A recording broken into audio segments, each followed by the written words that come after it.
Kain tayo ng lunch, guys. Yan ang lunch ko po today. Sarap, guys. Sardinas, diba? Yan, dahil mag-isa lang ako.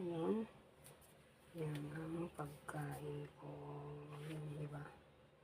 OFW ka. Pero ito yung pagkain mo. Yan, diba? Sardinas ang masarap. Mabilis lang yan. Buksan mo yung candles yun, nakakain ka rice na. Para matapos yung mabilis yung trabaho.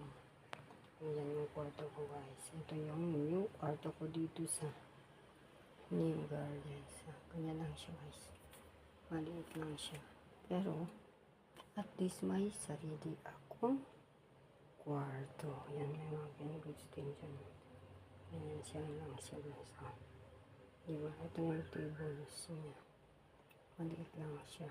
Pero pag okay lang kasi may sarili akong kwarto. Yung iba kasi walang kwarto. Kaya let's eat lunch. Enjoy!